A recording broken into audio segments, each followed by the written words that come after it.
তারা যদি আমাদের পাশে থাকে তাদের ভুয়া বলার অধিকার আমাদের দেশে কে? তাই তো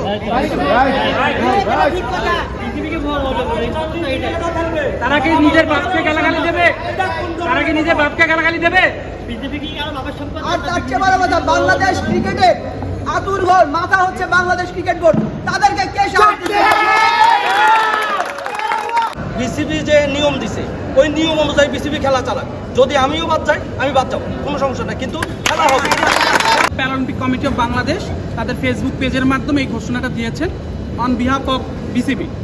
ওখানে রুলসগুলো ভালো করে বলা আছে যে কারা কারা খেলতে পারবে, কারা কারা খেলতে পারবে না। কারণ এখানে প্রথমে বলা হচ্ছে হুইল চেয়ার ক্রিকেট। এখানে প্রথম রুলস যেটা ছিল যে এক টিমে 7 জন প্লেয়ার খেলবে, সেই 7 জনের ভিতরে 5 জন প্লেয়ার এমন হতে হবে যারা প্রাত্যহিক জীবনে হুইল চেয়ার ব্যবহার করে। অর্থাৎ এমন নয় যে একজনে হয়তো পা কাটা আছে, তার কিছু সময়ের জন্য ব্যবহার করছে, এমন না। সে প্রাত্যহিক জীবনে সমস্ত কাজে সমস্ত কিছুতে হুইল চেয়ার ব্যবহার করবে, এমন 5 জন থাকতে হবে। অনেকে অসুস্থ হয়ে গেছিলাম, আমরা প্রতিবাদ করেছিলাম ম্যানেজমেন্ট কেন সুষ্ঠু নয়। এর প্রতিবাদ করার কারণেই আমাদেরকে বাদ দিচ্ছে। আমাদের নামে একটা অজুহাত দিচ্ছে স্ট্যান্ডিং খেলা, কিন্তু কিছুই না। আরো যে ওদের পূর্ব কল্পিতভাবে আমাদের প্লেয়াররা দৃশ্যমান দেখেন, দৃশ্যমান আছে, আমাদের প্রতিবন্ধী ডিসেবল দৃশ্যমান দেখেন, অনেকে দেখেন, সকলের আছে দেখেন। 2017 সালে জাতীয় অঙ্গন থেকে আমরা হুইল চেয়ার ক্রিকেট শুরু করি। আমরা কত সাল? আমাদের টিমটা অত্যন্ত শক্তিশালী এবং চ্যাম্পিয়নশিপ হওয়ার মতো যোগ্য এশিয়া কাপ খেলে আসছি এবং যখন তখন নেপাল, আফগানিস্তান, বাংলাদেশ এশিয়া কাপ খেলার পরও আমরা ডিসকোয়ালিফাই। যখন তখন দেশের হোক বিদেশের হোক যে কোনো শক্তিশালী দলের বিরুদ্ধে লড়াই করার মতো অ্যাবিলিটি একমাত্র ড্রিম ফর ডিসেবিলিটি ফাউন্ডেশনের টিমেরই আছে। অবশ্যই ভালোভাবে অবগত যে তাদের সাথে আমরা পেরিয়ে উঠবো না, চ্যাম্পিয়ন হব না। অতএব তাদেরকে আগেই হটাও, নিয়মের ফাঁদে নিয়মের ট্র্যাপে ফেলে এদেরকে হটায় দাও। এই চিন্তা ভাবনা নিয়ে তারা এই পরিকল্পনা করেছে। এবং রেজিস্ট্রেশন ফর্ম দেওয়া হয়েছিল যে দল থেকে রেজিস্ট্রেশন করতে হবে। এখানে কিন্তু আমি ইন্ডিভিজুয়াল কোনো প্লেয়ার রেজিস্ট্রেশন করিনি, আমাদের দল থেকে রেজিস্ট্রেশন করা হয়েছে।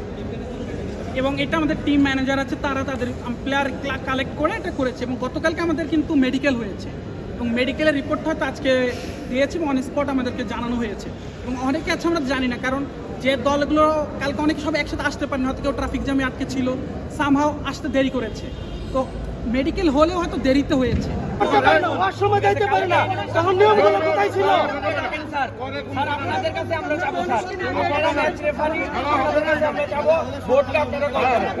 এর মধ্যে আপনি ইসের থেকে প্লেয়ার এক এক জেলার থেকে আসে, এসে তাদের পুরো 24 ঘন্টা এক জায়গায় দাঁড়ায় রাখছে।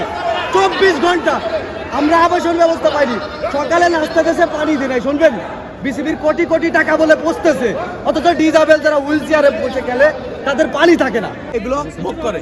অথচ ডিজাবেলে একটা প্লেয়ার 2000 টাকার বেশি কোনো দিন খেলে। আমি নিজে একজন ডিজাবেল সেক্টরের প্লেয়ার, আমি ক্রিকেট ডিজাবেল সেক্টরে খেলি, আমি সেখানে আমরা 2000-3000 টাকা পাই। কিছু লোক আছে যারা এই সুবিধা ভোগ করে এই ডিজাবেল সেক্টরটা পুরো ধ্বংস করে দিচ্ছে, দিন দিন পুরো ধ্বংস করে দিচ্ছে। আমরা 3 দিনের মধ্যে পুরো টিম সাজাইছি। একদিন যেদিন আসছি সেদিন মেডিকেল।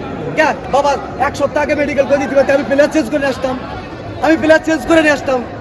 এবার কে যে আমার একটা প্লেয়ার, তার পা 6 ইঞ্চি ছোট, তাকে ডিজাবেল নাই বলে বাদ দিচ্ছে। একটা পা নাই, তাকে পা নাই, তার ডিজাবেল কে যে সে দাঁড়াইতে বললো কেন? সে অসুস্থ হতে পারে, সে আসে না।